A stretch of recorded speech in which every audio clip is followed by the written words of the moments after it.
Hello students. So in our last class we have gone through the lesson unit 13 where there is a wheel. I told you the summary of the essay and we understood how cycling was converted into a social movement, giving the women of the district of Pudukottai independence of all types, economic independence, social independence, giving them confidence.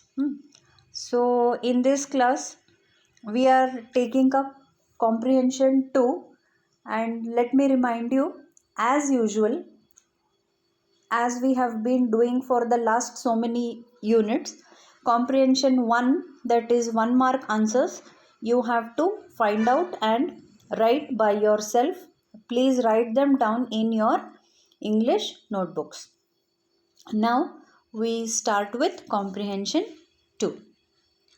So let us start with the first question of comprehension 2. What is the role of Arivoli Ayakkam in liberating women? Let's see how we are going to answer this. Arivoli Ayakkam is Pudukottai district's Light of Knowledge movement. Light of Knowledge movement. Why it is called so? Because it also gave the women a platform to get literate, get to know to read and write. It leads the literacy drive in the town. The Arivoli cycling training camp is in Kilakruchi village. The trainers at Arivoli have trained very large number of people. Those trained in cycling come back to help the new learners. They work free of charge and so are called master trainers. So there are some people who have been trained in cycling. Now those trained people are training yet other new learners, and they do this work free of charge. They don't charge any amount for this, and they are called master trainers. The neo-cyclists sing songs to encourage cycling. Neo-cyclist is again person who has newly learned to ride a bicycle.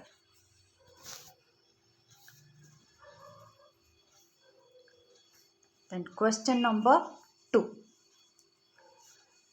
In what different ways does the cycle empower rural women?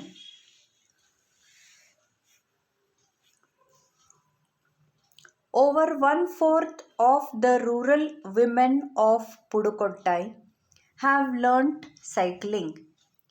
Women, agricultural workers, quarry labourers, village health nurses, Balwadi and Anganwadi workers, gem cutters, school teachers, gram sevikas and midday meal workers are among those who have taken up to cycling.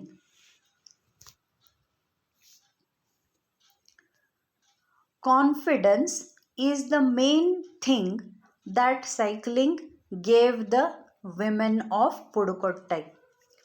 Also, very importantly, it reduced their dependence on men.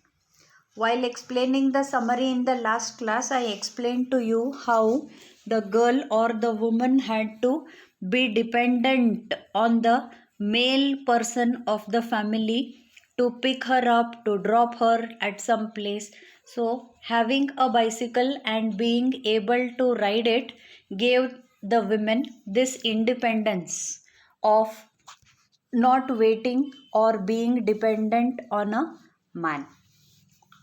Now, women can travel even a 4 kilometer or more stretch on her cycle to collect water to see her products and to sell her products, and the important benefit is that she can carry her children along with her. So, in the last class, in the summary, I have already explained all this to you in detail. This is how cycling empowered the women of Pudukottai. Then, question number 3. Why does the author describe the Erevoli cycling training camp as an unusual experience? The author P. Sainath is an Indian journalist focusing on social problems, rural affairs, poverty, and aftermaths of globalization in India. His visit to the Arivoli cycling training camp was an unusual experience, and it can be the same to any other visitor.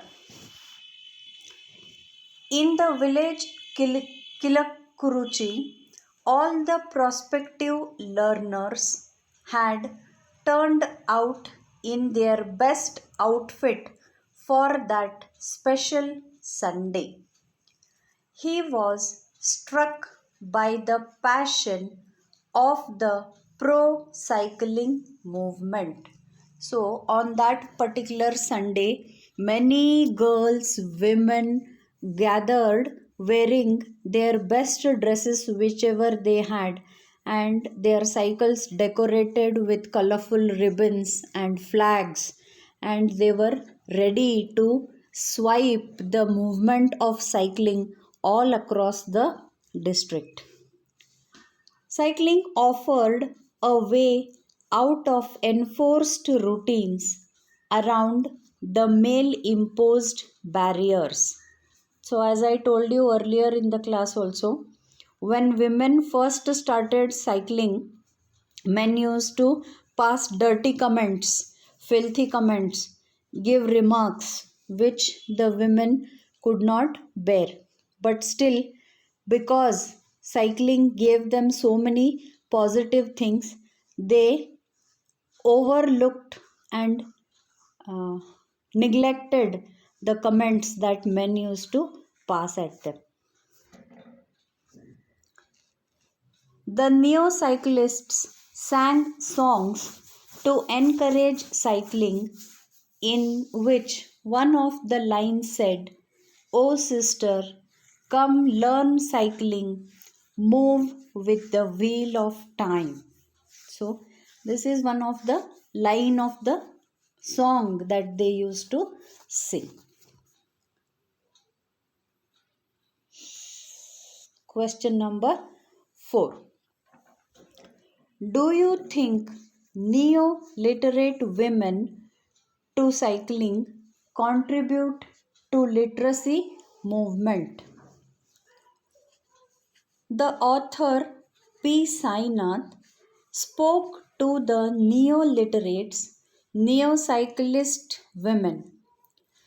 These women saw a direct link between cycle and their personal independence. As I told you before, also we have discussed this, that being able to ride a cycle gave them independence. It was not necessary to wait for anybody.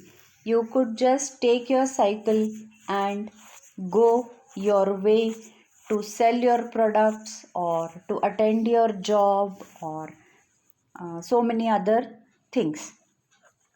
So it was not necessary for the women to be dependent on the men of the family.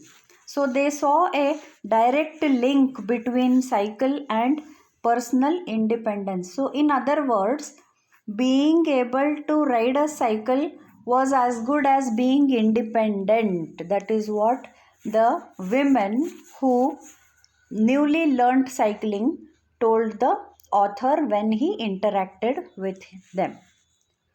The vast majority that took up cycling are those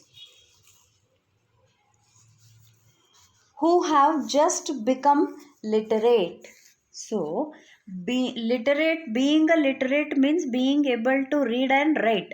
So, but when you are able to read and write, you obviously start understanding, you start educating yourself, you start learning so many good things, gaining knowledge, and that is why they understood that we should be independent, and that is why as they became literate they immediately took up to cycling. That is why literacy is learning to read and write. We know that it opens up the world of knowledge. So once you know what you want exactly and how can you achieve it, then it becomes easy to go on that path. That is why the author says there is a direct link between the cycling movement and the literacy movement. So as cycling became very important and a pleasure giving thing for the women, not only that, it gave them confidence, then independence. So like that, being literate also made them more confident, made them more knowledgeable. It is the process of liberation of the mind, just like the light entering the darkness in the mind. So, when the mind was full of darkness, getting knowledge became the entering light. The mind comes off its boundaries. So we start thinking on a broader note. We widen our perspective of thinking. It is poised to start wandering in freedom. Everybody wants freedom. Everybody wants to be independent. Once the mind rises to freedom, the body follows. Once your mind is liberated, then the body also follows it. It becomes easy for the person to accept freedom for the movement of the body. Therefore, literacy brings mobility to the mind, while cycling brings mobility to the body. That is how the author has interpreted the views, the experiences that the women of Pudukottai shared with him when he spoke to them. So there are a few more answers to be written that we will continue in our next class, remaining answers of comprehension 2 and comprehension 3. Till then, write down these in your notebooks. Take care of yourselves. Bye.